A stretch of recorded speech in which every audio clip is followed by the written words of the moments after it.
അത്യുന്നതങ്ങളിൽ ദൈവത്തിന് മഹത്വം, ഭൂമിയിൽ ദൈവപ്രസാദമുള്ള മനുഷ്യർക്ക് ദൈവിക സമാധാനം. ക്രിസ്മസ് ദിനത്തിൻ്റെ ഈ ആഘോഷവേളയിൽ ദൈവകൃപയുടെ വലിയ നിറവിലേക്ക് യേശുക്രിസ്തുവിൻ നാമത്തിൽ സ്വാഗതം. പ്രിയരെ, വിശുദ്ധ ലൂക്ക എഴുതിയ സുവിശേഷത്തിൻ്റെ 2-ാമത്തെ അധ്യായത്തിൻ്റെ 14-ാമത്തെ വാക്യമാണ് ഞാൻ വായിച്ചത്. അത്യുന്നതങ്ങളിൽ ദൈവത്തിന് മഹത്വം, ഭൂമിയിൽ ദൈവപ്രസാദമുള്ള മനുഷ്യർക്ക് ദൈവിക സമാധാനം. ഈ 2-ാം അധ്യായം വിശുദ്ധ ലൂക്ക എഴുതിയ സുവിശേഷം വായിക്കുന്നവർക്കറിയാം, ഏറ്റവും പ്രധാനപ്പെട്ട യേശുക്രിസ്തുവിൻ്റെ ജനനത്തോട് ബന്ധപ്പെട്ടുള്ള ദൂതന്മാരുടെ വന്ദനത്തിൽ വളരെ പ്രാധാന്യം അർഹിക്കുന്ന 2-ാമത്തെ വന്ദനമാണ് ഈ വാക്യത്തിൽ നാം കാണുന്ന ആട്ടിടയന്മാർ കൂട്ടമായി കിടന്നുറങ്ങിയവരുടെ അടുക്കൽ കർത്താവിൻ്റെ ദൂതൻ പ്രത്യക്ഷനായി നടത്തുന്ന വന്ദനം. 1-ാമത്തെ വന്ദനം യേശുവിൻ്റെ അമ്മയായ വിശുദ്ധ മറിയാമിൻ്റെ അടുക്കൽ വന്ന് കൃപ ലഭിച്ചവളെ നിനക്ക് വന്ദനം എന്നുള്ള വന്ദനമായിരുന്നുവെങ്കിൽ, 2-ാമത് ആട്ടിടയന്മാർ കൂട്ടമായി കിടന്നുറങ്ങിയവരുടെ നടുവിൽ ഇറങ്ങി വന്ന് ദൈവദൂതൻ പ്രഘോഷിച്ച സദ്വർത്തമാനമായിരുന്നു. വിശുദ്ധ ലൂക്ക അത് രേഖപ്പെടുത്തുമ്പോൾ 2-ാം അധ്യായത്തിൻ്റെ 8 മുതൽ ഉള്ള വാക്യങ്ങളിൽ ഇത് രേഖപ്പെടുത്തുന്നു. അന്ന് ആ പ്രദേശത്ത് ഇടയന്മാർ രാത്രിയിൽ ആട്ടിൻകൂട്ടത്തെ കാവൽ കാത്തുകൊണ്ട് വെളിയിൽ പാർത്തിരുന്നു. അപ്പോൾ കർത്താവിൻ്റെ ദൂതൻ അവരുടെ അടുക്കൽ വന്ന് കർത്താവിൻ്റെ തേജസ് അവരുടെ ചുറ്റിലും മിന്നി അവർ ഭയപരവശരായി തീർന്നു. ദൂതൻ അവരോട്, ഭയപ്പെടേണ്ട, സർവ്വജനത്തിന് ഉണ്ടാകാനുള്ള മഹാസന്തോഷം നിങ്ങളോട് സുവിശേഷിച്ചിരിക്കുന്നു. കർത്താവായ ക്രിസ്തു എന്ന രക്ഷിതാവ് ഇന്ന് ദാവീദിന്റെ പട്ടണത്തിൽ നിങ്ങൾക്കായി ജനിച്ചിരിക്കുന്നു. സർവ്വജനത്തിന് ഉണ്ടാകാനിരിക്കുന്ന സന്തോഷം ഇന്ന് നിങ്ങളോട് സുവിശേഷിച്ചിരിക്കുന്നു. നോക്കൂ ആ വാക്ക്, സർവ്വജനത്തിന് ഉണ്ടാകാനിരിക്കുന്ന മഹാസന്തോഷം ഇന്ന് നിങ്ങളോട് സുവിശേഷിച്ചിരിക്കുന്നു. കർത്താവായ ക്രിസ്തു എന്ന രക്ഷിതാവ് ഇന്ന് ദാവീദിന്റെ പട്ടണത്തിൽ നിങ്ങൾക്കായി ജനിച്ചിരിക്കുന്നു. അമിത പ്രാധാന്യം ആരും കൊടുക്കാത്ത, ആട്ടിൻകൂട്ടത്തെ കാവൽ കാത്തുകൊണ്ട് പുറത്തു കിടക്കുന്ന കാവൽക്കാരെന്ന് വിശേഷിപ്പിക്കുന്ന ആട്ടിടയന്മാരുടെ അടുക്കൽ വന്ന് കർത്താവിൻ്റെ ദൂതൻ നടത്തുന്ന വലിയ ഉദ്ഘോഷമാണ് ഈ വാക്യത്തിൽ നാം കണ്ടത്. കർത്താവിൻ്റെ ദൂതൻ അവരോട് പറയുന്നു, സർവ്വജനത്തിന് ഉണ്ടാകാനിരിക്കുന്ന മഹാസന്തോഷമാണ് ദാവീദിന്റെ പട്ടണത്തിൽ നിങ്ങൾക്കായി ജനിച്ചിരിക്കുന്നത്. യേശു സർവ്വജനത്തിന് ഉണ്ടാകാനിരിക്കുന്ന മഹാസന്തോഷമാണ്. ദൂതന്റെ വന്ദനത്തിൽ ഉണ്ടാകുവാനുള്ള ഒരു മഹാസന്തോഷം നിങ്ങൾക്ക് സുവിശേഷിച്ചിരിക്കുന്നു എന്നാണ്. ദൂതൻ പറയുമ്പോൾ അത് സർവ്വജനത്തിന് ഉണ്ടാകാനിരിക്കുന്ന മഹാസന്തോഷമായിരുന്നു. എന്നാൽ ഈ ക്രിസ്മസ് ദിനത്തിൽ ഇന്ന് ഞാൻ നിങ്ങളോട് സംസാരിക്കുമ്പോൾ അത് സർവ്വജനത്തിന് ഉണ്ടായിരിക്കുന്ന മഹാസന്തോഷമാണ്. സർവ്വജനം എന്ന ആ പ്രബോധനത്തിനകത്ത് തന്നെ ജാതി, മത, വർഗ, വർണ്ണ വ്യത്യാസങ്ങൾക്ക് അതീതമാണ് ആലോചനയെന്ന് എന്നെ കേൾക്കുന്ന നിങ്ങൾക്ക് മനസ്സിലായല്ലോ. സർവ്വജനത്തിനും ഉണ്ടാകാനിരിക്കുന്ന മഹാസന്തോഷമായിരുന്നു യേശു ക്രിസ്തു. സർവ്വജനത്തിനും ഉണ്ടാകാനിരുന്ന മഹാസന്തോഷമായിരുന്നു യേശു ക്രിസ്തു. ഇന്ത്യയിലോ ഏഷ്യയിലോ ഭൂഖണ്ഡങ്ങൾ പുറത്തോ ഉള്ള പ്രത്യേക ജനതകൾക്കോ, ക്രൈസ്തവർക്കോ, ക്രിസ്തു വിശ്വാസമുള്ളവർക്കോ, യേശുവിനെ വിശ്വസിക്കുന്നവർക്കോ മാത്രമുള്ള ഒരു മഹാസന്തോഷമല്ല യേശു ക്രിസ്തു. സർവ്വജനത്തിനും ഉണ്ടാകാനിരിക്കുന്ന മഹാസന്തോഷമാണ്. ഇന്ന് ക്രിസ്മസിൻ്റെ ആഘോഷങ്ങൾ നിങ്ങളുടെ വീടുകളിൽ തുടങ്ങിക്കാണുമല്ലേ? ക്രിസ്മസിൻ്റെ ആഘോഷങ്ങൾ നിങ്ങളുടെ വീടുകളിൽ തുടങ്ങിയിരിക്കുമ്പോൾ ഈ സന്തോഷം നിങ്ങളുടെ വീടുകളിൽ അലതല്ലട്ടെ. ഇത് സർവ്വജനത്തിനും ഉണ്ടാകാനിരിക്കുന്ന മഹാസന്തോഷമാണ്. എൻ്റെ ഹൈന്ദവ സ്നേഹിതർ ഞാനുമായി സംസാരിക്കുമ്പോൾ എന്നോട് പറയാറുണ്ട്, ഇത്രയും വലിയ ഒരു സന്തോഷം ഞങ്ങൾക്കെല്ലാവർക്കും ഉണ്ടായി ക്രിസ്മസിൽ എന്നറിയുന്നതിൽ വലിയ സന്തോഷമുണ്ട്. ഇസ്ലാം സ്നേഹിതരെ വളരെ ആത്മാർത്ഥമായി ഞാൻ സ്നേഹിക്കുകയും ബഹുമാനിക്കുകയും ചെയ്യുന്ന ലക്ഷക്കണക്കിന് ആൾക്കാർ ലോകമെമ്പാടുമുണ്ട്. അവർ പറയാറുണ്ട്, ഇത് സർവ്വജനത്തിനും ഉണ്ടാകാനിരുന്ന മഹാസന്തോഷമാണ് എന്ന് ഞങ്ങൾ അറിഞ്ഞിരുന്നില്ല. പ്രിയരെ, ഇത് ഏതെങ്കിലും ഒരു ജാതിക്കോ മതത്തിനോ വർഗത്തിനോ വർണ്ണത്തിനോ പരിമിതപ്പെടുത്തിയ ഒരു സന്തോഷമല്ല. സർവ്വജനത്തിനും ഉണ്ടാകാനിരുന്ന മഹാസന്തോഷമാണ് ഈ ദാവീദിന്റെ പട്ടണത്തിൽ ജനിച്ചു എന്ന് പറയുന്നത്. ഞാൻ ഇതിൻ്റെ സാഹചര്യത്തിലേക്ക് നിങ്ങളെ ഒന്ന് കൊണ്ടുപോകാം. വിശുദ്ധ ലൂക്കായുടെ രേഖയിൽ ലൂക്ക എഴുതിയ സുവിശേഷം 2-ാം അധ്യായത്തിൽ നാം നോക്കുമ്പോൾ ആട്ടിടയന്മാരുടെ രാത്രി മിക്കവാറും ശോകരാത്രികളാണ്. മിക്കവാറും ദുഃഖാർത്ഥമായ അന്തരീക്ഷങ്ങളുടെ രാത്രികളാണ്. കാരണം വേറൊന്നുമല്ല, നമുക്കറിയാം, പാവങ്ങളിൽ പാവങ്ങളാണ് മിക്കവാറും ഈ ആട്ടിടയന്മാർ. ഈ ആട്ടിടയന്മാരിൽ തന്നെ ആടിന് കാവൽ കിടക്കുന്ന വേറൊരു ഗ്രൂപ്പ് എന്ന് പറയുന്നത് രാത്രിയിൽ ഉറക്കളച്ച് പകൽ മുഴുവൻ ആടിനോടൊപ്പം നടന്ന് പകലിലെ വെയിൽ മുഴുവൻ സഹിച്ച് രാത്രിയിൽ ഉറക്കളച്ച് അവരുടെ ആടിനെ സൂക്ഷിക്കുന്ന ഉറക്കമില്ലാത്ത ഒരു ഗ്രൂപ്പാണ് ഈ ആട്ടിടയന്മാർ.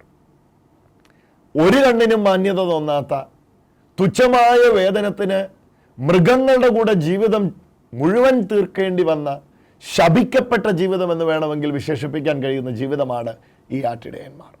മാത്രമല്ല, 100 ആട് ഏൽപ്പിക്കപ്പെട്ട ഒരാട്ടിടയൻ്റെ ഉത്തരവാദിത്വമാണ് അവയിൽ ഒന്ന് നഷ്ടപ്പെട്ടാൽ അതിൻ്റെ മുതലാകുന്ന തുക യജമാനന് കൊടുക്കുന്നത്.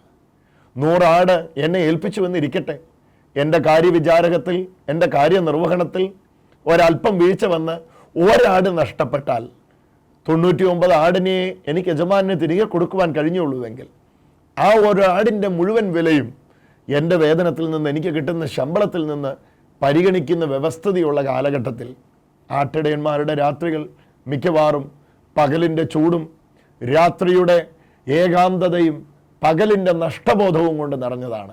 മിക്കവാറും രാത്രികൾ കണ്ണീരിൻ്റെയും വേദനയുടെയും നിരാശയുടെയും രാത്രികളാണ്. ഇവിടെ ഇതാ, രാജകൊട്ടാരത്തിൽ പ്രത്യക്ഷപ്പെടാത്ത ദൈവദൂതന്മാർ, പൗരോഹിത്യ വൃന്ദങ്ങൾക്ക് നടുവിൽ പ്രത്യക്ഷപ്പെടാത്ത ദൈവദൂതന്മാർ, ജെറുസലേം ദേവാലയം എന്ന പ്രസിദ്ധമായ അമ്പരചുംബികളാൽ പടുത്തുയർത്തപ്പെട്ട 40 ആണ്ടുകൊണ്ട് സ്വർണം മുതൽ ഏറ്റവും വിശേഷ രത്നങ്ങൾ കൊണ്ട് പടുത്തുയർത്തിയ ദേവാലയത്തിൽ പ്രത്യക്ഷപ്പെടാത്ത ദൂതൻ, വരണ്ട ഭയം നിരിക്കുന്ന ഭയാകുലതയിൽ ഏറ്റവും നിഗൂഢമായ ആ വേദനയിലായിരിക്കുന്നവരുടെ അടുക്കൽ പ്രത്യക്ഷപ്പെട്ട് ആട്ടിടയന്മാരോട് ഈ സത്വർത്തമാനം പറയുന്നു. വേറൊന്നുമല്ല, സർവ്വജനത്തിന് ഉണ്ടാകാനിരിക്കുന്ന മഹാസന്തോഷം ദാവീദിന്റെ പട്ടണത്തിൽ നിങ്ങൾക്കായി ജനിച്ചിരിക്കുന്നു. വിശുദ്ധ ലൂക്കായുടെ രേഖയിൽ 2-ാം അധ്യായത്തിന്റെ 10-ാമത്തെ വാക്യം നോക്കുക. ദൂതൻ അവരോട്, ഭയപ്പെടേണ്ട, സർവ്വജനത്തിന് ഉണ്ടാകാനുള്ള ഒരു മഹാസന്തോഷം ഞാൻ നിങ്ങളോട് സുവിശേഷിച്ചിരിക്കുന്നു. കർത്താവായ ക്രിസ്തു എന്ന രക്ഷിതാവ് ഇന്ന് ദാവീദിന്റെ പട്ടണത്തിൽ നിങ്ങൾക്കായി ജനിച്ചിരിക്കുന്നു. കർത്താവായ ക്രിസ്തു എന്ന രക്ഷിതാവാണ് ഈ സർവ്വജനത്തിന് ഉണ്ടാകാനിരിക്കുന്ന മഹാസന്തോഷം. ഈ സർവ്വജനത്തിനകത്ത് ഉൾപ്പെട്ടവരാണ് നിരാശ കൊണ്ട് രാത്രിയിലെ യാമങ്ങൾ തള്ളിമാറ്റുന്ന ഈ ആട്ടിടയന്മാർ. അവരോട് വന്ന് പറയുകയാണ്, നിങ്ങളിനി കരയണ്ട, നിങ്ങൾക്കിനി കരയാൻ തരമില്ല, നിങ്ങളിനി നിരാശപ്പെടണ്ട, നിങ്ങളിനി ഭയപ്പെടണ്ട. മിക്കവാറും രാത്രികൾ ഇവരുടേത് ഭയത്തിൻ്റെ രാത്രികളാണ്. ചെന്നായുടെ ഒളിഞ്ഞാക്രമണം ഏത് നേരത്തും ഉണ്ടാകാം. ആടിന് തട നിൽക്കുന്ന, ഇടയനെ വലിച്ചു കീറുന്ന ക്രൂരന്മാരായ ചെന്നായ്ക്കൾ ആ കാലഘട്ടങ്ങളിൽ വളരെ സുലഭമാണ് എന്ന് എന്നെ കേൾക്കുന്നവർക്കറിയാമല്ലോ. ആടിന് കാവൽ നിൽക്കുന്ന ഇടയന്മാരെ കടിച്ചു കീറുന്ന ചെന്നായ്ക്കൾ സുലഭമായ കാലഘട്ടങ്ങളിൽ ഭയപ്പെട്ട് ആ ആട്ടിൻകൂട്ടത്തിന് പുറത്ത് കാവൽ കിടക്കുന്ന കാവൽക്കാരായ ഈ ഇടയന്മാർക്ക് മിക്കവാറും രാത്രികൾ ഭയത്തിൻ്റെയും നിരാശയുടെയും രാത്രികളായിരിക്കുമ്പോൾ കർത്താവിൻ്റെ ദൂതൻ പ്രത്യക്ഷനായി പറയുകയാണ്, ഇനി അങ്ങോട്ട് നിരാശയുടെയും സങ്കടത്തിൻ്റെയും ദുഃഖത്തിൻ്റെയും രാത്രിയല്ല. നിങ്ങളുടെ നഷ്ടങ്ങൾ, നിങ്ങളുടെ നിരാശകൾ, നിങ്ങളുടെ വേദനകൾ, നിങ്ങളുടെ സങ്കടങ്ങൾ സന്തോഷത്തിന് വഴിമാറുവാൻ പോകുന്നു. നിങ്ങളുടെ ദുഃഖങ്ങൾ സന്തോഷത്തിന് വഴിമാറുവാൻ പോകുന്നു. അങ്ങനെ ഒരു മഹാസന്തോഷം ഞാൻ നിങ്ങളോട് സുവിശേഷീകരിക്കുന്നു. അങ്ങനെയാണ് ഇവിടെ വായിക്കുന്നത്. സർവ്വജനത്തിനും ഉണ്ടാകാനിരിക്കുന്ന മഹാസന്തോഷം ഞാൻ നിങ്ങളോട് സുവിശേഷിക്കുന്നു.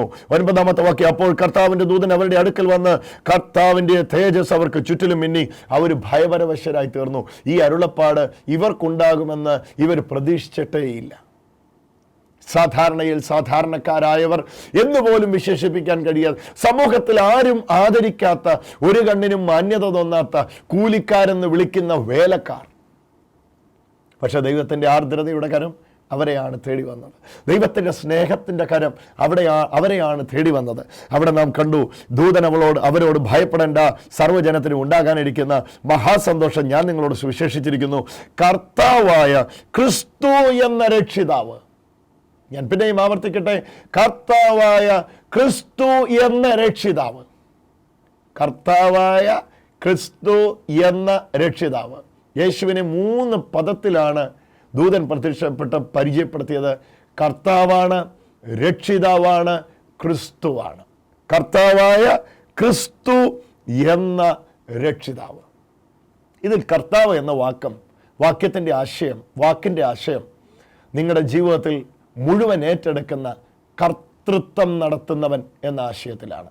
കർത്താവ് കർത്തൃത്വം നടത്തുന്നവൻ, നിങ്ങളുടെ ഭരണം ഏറ്റെടുത്തിരിക്കുന്നവൻ, നിങ്ങളെ നയിക്കുന്നവൻ, നിങ്ങളെ നിയന്ത്രിക്കുന്നവൻ, നമ്മെ നിയന്ത്രിക്കുന്നവൻ എന്ന ആശയത്തിലാണ് കർത്താവ് എന്ന പദം പറഞ്ഞിരിക്കുന്നത്. ഇതിൽ രണ്ടാമത്തേത് ക്രിസ്തു എന്ന പദം. യേശു അഥവാ ക്രിസ്തു എന്നത്, യേശു എന്നത് അവിടുത്തെ മനുഷ്യത്വ നാമമെങ്കിൽ ക്രിസ്തു എന്നത് അവിടുത്തെ ദൈവത്വ നാമമായിരുന്നു. ഇനി മൂന്നാമത്തത് രക്ഷിതാവ് എന്ന പദമാണ്. രക്ഷിതാവ് എന്ന പദത്തിലൂടെ മാനവരാശിയുടെ രക്ഷകൻ എന്ന ആശയമാണ് ഇവിടെ ദൂതൻ തുറക്കുന്നത്. ദൂതന്റെ വന്ദനത്തിൽ 3 പദം ശ്രദ്ധിച്ച് കാണുമല്ലോ. കർത്താവാണ്, ക്രിസ്തുവാണ്, രക്ഷിതാവാണ്. നിങ്ങളുടെ ജീവിതത്തെ നയിക്കുവാൻ യോഗ്യനാണ്. ഇവർ നയിക്കുന്നവരാണ്. ആടുകളെ നയിക്കുന്നവരാണല്ലോ ഇടയന്മാർ. ഇവർ നയിക്കുന്നവരാണ്. പക്ഷെ ഇവരെ നയിക്കുന്ന ഒരാളെ ദൂതൻ വന്ന് പരിചയപ്പെടുത്തുകയാണ്. ഇവർ നയിക്കുന്നവരാണ്. ഇവരെ നയിക്കുന്ന ഒരാളെ ദൂതൻ വന്ന് പരിചയപ്പെടുത്തുകയാണ്. ഇതുവരെ നിങ്ങൾ നയിക്കുകയായിരുന്നുവെങ്കിൽ ഇന്നു മുതൽ നിങ്ങളെ നയിക്കുന്ന ഒരാൾ, നിങ്ങളുടെ കർത്താവായി മാറുന്ന ഒരാൾ, ഹല്ലേലൂയ, നിങ്ങളുടെ കർത്താവായി മാറുന്ന ഒരാൾ നിങ്ങളുടെ ജീവിതത്തിൽ നിങ്ങൾക്ക് വേണ്ടി ജനിച്ചിരിക്കുന്നു. ആ ജനിച്ചിരിക്കുന്നു എന്ന സദ്വർത്തമാനം തന്നെ ഒരു മഹാസന്തോഷമാണ്. ഹല്ലേലൂയ. ഇന്ന് നിങ്ങളുടെ വീട്ടിൽ വന്ന് ഈ ടെലിവിഷനിലൂടെ ഈ മഹാസന്തോഷം നിങ്ങളോട് പറയാൻ പറ്റിയത് എൻ്റെ ജീവിതത്തിലെ വലിയ ഭാഗ്യമായിട്ട് ഞാൻ പരിഗണിക്കുകയാണ്. എൻ്റെ പ്രിയരെ, ഈ മഹാസന്തോഷം നിങ്ങൾക്കും എനിക്കും ലഭിച്ചിരിക്കുകയാണ്. കർത്താവാണ്, രണ്ടാമത് പറയുകയാണ് രക്ഷിതാവാണ്, നയിക്കുന്നവനാണ്, രണ്ടാമത് പറയുകയാണ് നയിക്കുന്നവൻ മാത്രമല്ല രക്ഷിക്കുന്നവനാണ്. ഇത് മൂന്നും അവർക്ക് എളുപ്പത്തിൽ മനസ്സിലാവും. കാരണം ഇവർക്ക് ഇത് മൂന്നും ഇവർ ചെയ്യുന്നതാണ്. ഇത് മൂന്നും ഇതിൽ ഈ പറഞ്ഞിരിക്കുന്ന 2 കാര്യം അവരുടെ അനുഭവമാണ്. ഒന്ന്, അവർ നയിക്കുന്ന ഇടയന്മാരാണ്. 2, അവർ രക്ഷിക്കുന്നവരാണ്. ചെന്നായോട് പടവെട്ടി ആടിനെ സൂക്ഷിക്കുന്നവരാണ് ഇടയന്മാർ. പക്ഷെ അവരുടെ രക്ഷിപ്പ് പോലെയല്ല ഈ രക്ഷിപ്പ്. ഹല്ലേലൂയ. രക്ഷിതാവ് എന്ന പദം, ആ പദത്തിൻ്റെ യഥാർത്ഥ ആശയം നിങ്ങൾ മനസ്സിലാക്കണമേ. നീന്തറിയത്തില്ലാത്ത ഒരു വ്യക്തി വലിയ ചുഴിയുള്ള ഒരു പുഴയിൽ വീണുപോയാൽ ആ വ്യക്തിക്ക് ആവശ്യം അവിടെ ഒരു രക്ഷിതാവിനെയാണ്, രക്ഷപ്പെടുത്തുന്ന ഒരാളെയാണ്. ഇവിടെ ആ ആശയത്തിലാണ് ഈ പദം ദൂതൻ പ്രബോധനം നടത്തുന്നത്. കർത്താവായ ക്രിസ്തു, കർത്താവാണ്, ക്രിസ്തുവാണ്. മൂന്നാമത് പറയുകയാണ് രക്ഷിതാവാണ്. മറ്റൊരാശയത്തിൽ പറഞ്ഞ കർത്താവാണ് അവിടുന്ന്, രക്ഷിതാവാണ് അവിടുന്ന്, ക്രിസ്തുവാണത്. ഞാൻ ആ ദൂതൻ പറഞ്ഞ് അതേ ആശയത്തിൽ വായിച്ചാൽ നിങ്ങൾക്ക് മനസ്സിലാവും. കർത്താവായ ക്രിസ്തു എന്ന രക്ഷിതാവ്. ക്രിസ്തു എന്നത് അവിടുത്തെ ദൈവത്വ നാമമാണെന്ന് ഞാൻ പറഞ്ഞല്ലോ. നയിക്കാൻ കഴിയുന്ന ദൈവം. മൂന്നാമത് പറയുക നയിക്കാൻ കഴിയുന്ന ദൈവം എന്ന രക്ഷിതാവ് നിങ്ങൾക്ക് ദാവീദിന്റെ പട്ടണത്തിൽ ജനിച്ചിരിക്കുന്നു എന്ന് പറഞ്ഞാൽ ഇനി മുതൽ നിങ്ങൾ ശിക്ഷയുള്ളവരല്ല, ഇനി മുതൽ നിങ്ങൾ രക്ഷയുള്ളവരാണ്. ശിക്ഷയിൽ നിന്നുള്ള മോചനമാണ് രക്ഷയെന്ന് അറിയാമല്ലോ. നയിക്കാൻ ഒരാളുണ്ടാകുന്നതാണ് ഏതൊരു വ്യക്തിയുടെയും സുരക്ഷിതത്വം എന്നറിയാമല്ലോ. നോക്കൂ, മേളിൽ പറഞ്ഞു സർവ്വജനത്തിനും ഉണ്ടാകാനിരിക്കുന്ന മഹാസന്തോഷമാണ്. ഓ ഹല്ലേലൂയ, സർവ്വജനത്തിനും ഉണ്ടാകാനിരിക്കുന്ന മഹാസന്തോഷമാണെന്ന് പറഞ്ഞില്ലേ?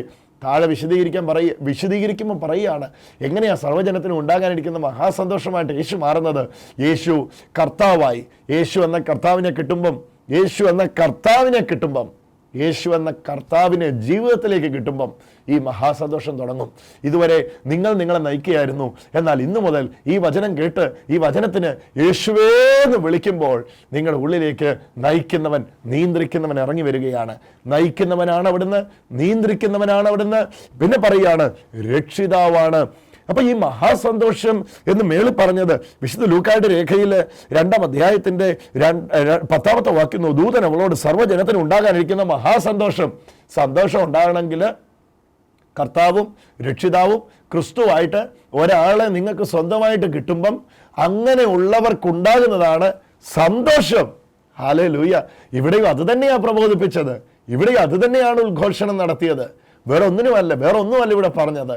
ഹല്ലേലൂയ. നിങ്ങൾക്ക് ഇന്നു മുതൽ നിങ്ങളെ രക്ഷിക്കുന്ന ഒരാളുണ്ട്. രക്ഷിക്കുന്ന ഒരാളുള്ളപ്പോൾ, നയിക്കുന്ന ഒരാളുള്ളപ്പോൾ, ദൈവമായ ഒരാളെ നിങ്ങൾക്ക് സ്വന്തമായി കിട്ടുമ്പോൾ നിങ്ങൾ ഉണ്ടാകുന്നതല്ലേ മഹാസന്തോഷം. ആ മഹാസന്തോഷമാണ് ദൂതൻ സുവിശേഷീകരിച്ചത്. ക്രിസ്മസ് ദിനം ഇതൊരു വലിയ സന്തോഷത്തിൻ്റെ ദിവസമാണ്. ബന്ധുമിത്രാദികളൊക്കെ വീട്ടിൽ വരാൻ തുടങ്ങിയോ? പ്രത്യേക ഭക്ഷണമൊക്കെ തയ്യാറാക്കുവാൻ ഈ പ്രഭാതത്തിൽ വീടുകളൊക്കെ തയ്യാറായി കഴിഞ്ഞു എന്ന് ഞാൻ അറിയുന്നു. ഈ സന്തോഷം നിങ്ങളുടെ വീട്ടിൽ അലതല്ലട്ടെ. മറക്കരുത് ഈ സന്തോഷത്തിന് കാരണം ക്രിസ്തു എന്ന രക്ഷിതാവ്. ക്രിസ്തു എന്ന രക്ഷിതാവ്. ദൂതൻ അവരോട് ഭയപ്പെടേണ്ട, സർവ്വജനത്തിന് ഉണ്ടാകാനിരിക്കുന്ന മഹാസന്തോഷം ഞാൻ നിങ്ങളോട് സുവിശേഷിച്ചിരിക്കുന്നു. കർത്താവായ ക്രിസ്തു എന്ന രക്ഷിതാവ് ഇന്ന് ദാവീദിന്റെ പട്ടണത്തിൽ നിങ്ങൾക്കായി ജനിച്ചിരിക്കുന്നു. നിങ്ങൾക്കായി ജനിച്ചിരിക്കുന്നു. A king has born for you. നിങ്ങൾക്ക് വേണ്ടി ഒരു രാജാവ് ജനിച്ചിരിക്കുന്നു. ആ ചിന്ത ആഴത്തിൽ പതിപ്പിക്കണമേ.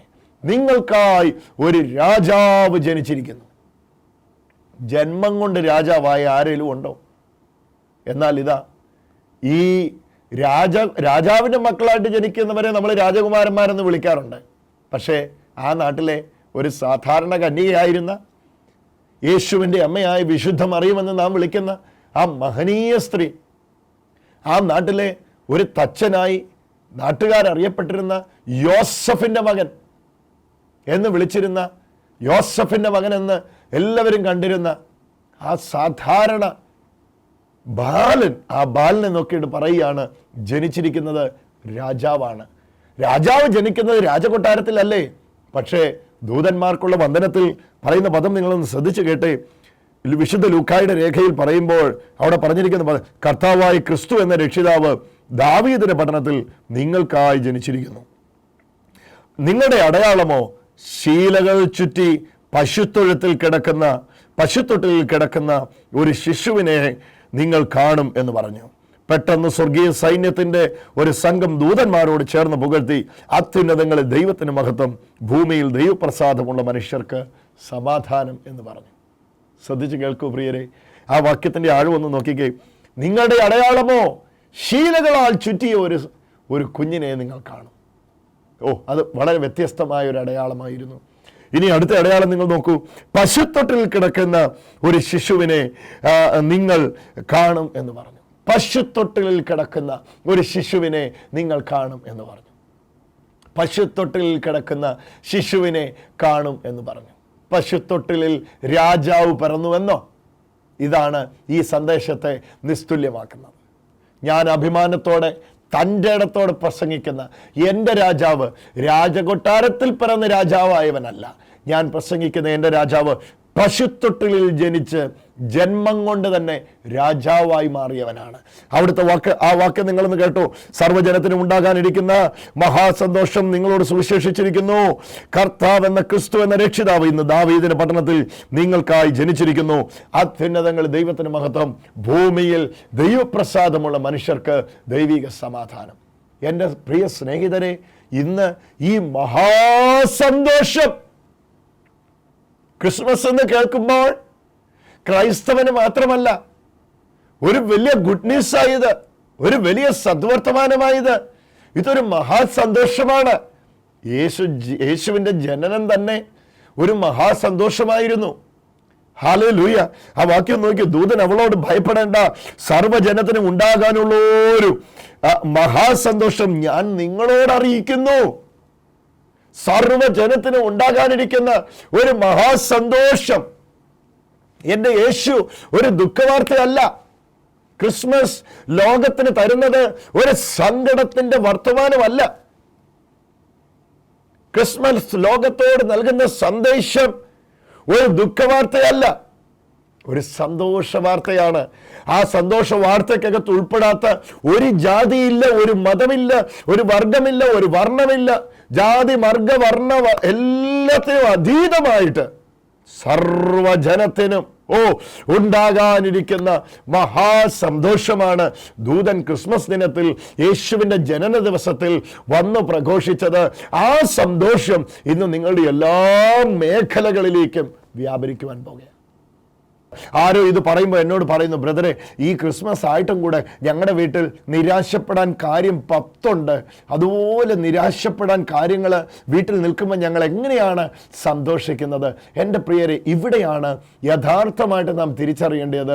നിങ്ങളുടെ സന്തോഷം അടിസ്ഥാനപ്പെട്ടിരിക്കുന്നത് ഏതെങ്കിലും കാര്യങ്ങളിലല്ല. നമ്മുടെ സന്തോഷം അടിസ്ഥാനപ്പെട്ടിരിക്കുന്നത് യേശുക്രിസ്തു എന്ന സന്തോഷത്തിൻ്റെ കേന്ദ്ര ബിന്ദുവിലാണ്. ആ കേന്ദ്രബിന്ദുവിലായതുകൊണ്ട് നിങ്ങളുടെ സന്തോഷത്തെ നശിപ്പിക്കുവാൻ ലോകത്തിലെ ഒരു ശക്തിക്കും കഴിയുകയില്ല എന്ന് ഇന്ന് ഉറച്ചു വിശ്വസിക്കുക. അതിൻ്റെ മീതെ സന്തോഷിക്കുവാനായിട്ട് തുടങ്ങുക. നിരാശപ്പെടുത്തുവാനിരിക്കുന്ന വിഷയത്തിൻ്റെ മീതെ സന്തോഷിക്കുവാനായിട്ട് തുടങ്ങുക.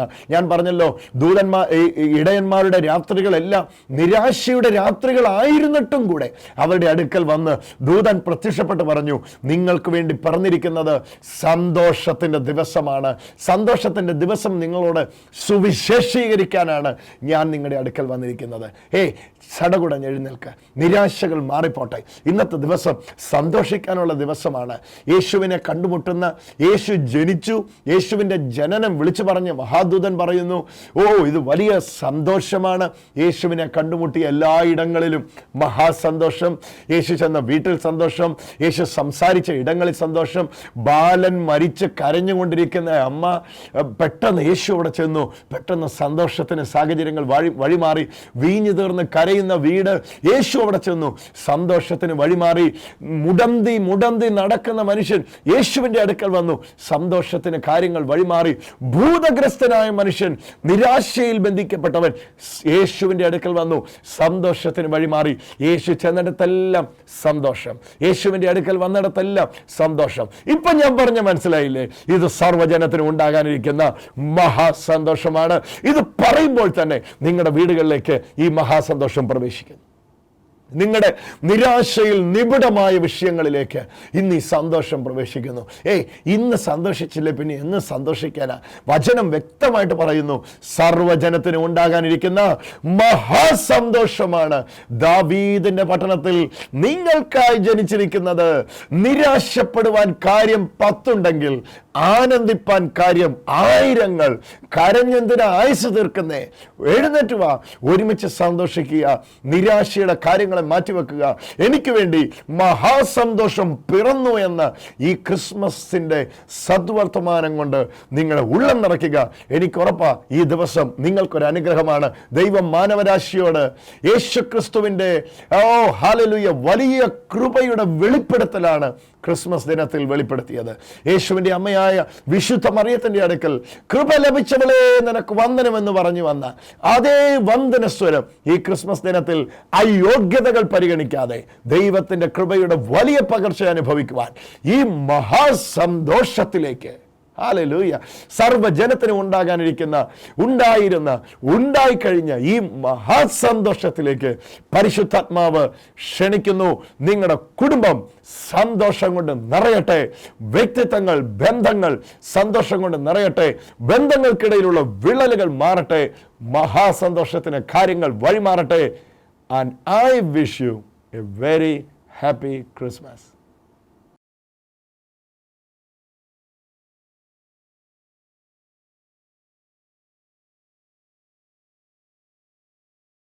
കൂടുതൽ വിവരങ്ങൾക്ക് സന്ദർശിക്കുക www.gracecommunityglobal.com.